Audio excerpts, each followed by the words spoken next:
Rabia, Pablo. Today I'll be presenting my topic, which is artificial intelligence in our everyday life. Here's my student code. Let's go to our table of contents. First of all, we have 5 main topics, which is we're going to start with our introduction. Second, our benefits of artificial intelligence. Third, our disadvantages. Fourth, our conclusion, and finally, fifth, our references. So moving on to our first slide. Before we start with anything, we have to find out what is artificial intelligence. So let's ask the creator himself. So Alan Turing created artificial intelligence in 1951. But wait, why is Alan Turing important here? It's simple, because we're going to ask him what he thought, what was his idea of making artificial intelligence. So by his words, in 1947, he said, what we want is a machine that can learn from experience. Oh, so now we have our answer.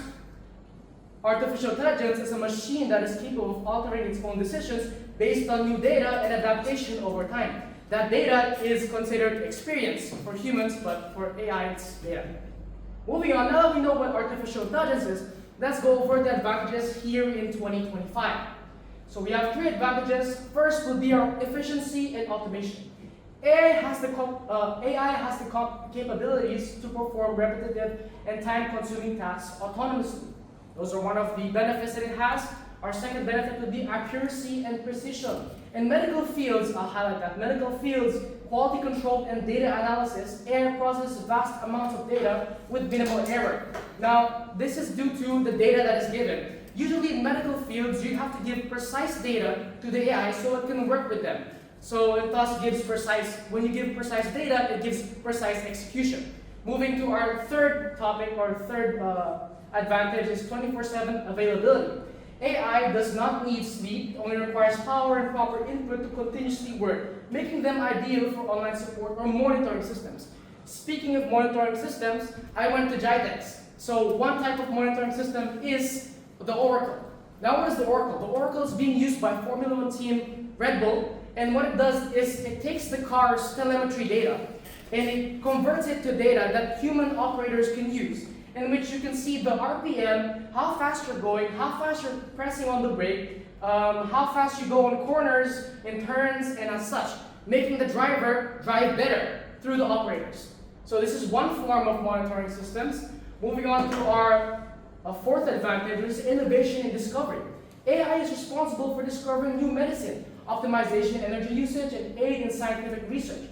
Now, highlighting discovering new medicine, basically how AI is being used in getting medicine or new medicine. What it does, it takes the existing medicines, the existing formulas, and what it does, it runs millions of combinations until it finds the proper combination to fight that virus that they're having to have a cure of, which is one reason for how we have so many cures now for so many diseases or so many illnesses that we couldn't cure back then. Moving on to our fifth, enhanced learning education. AI-powered tools tailored for the usage of education provide students with tailored feedback. Our sixth would be safety in hazardous environments.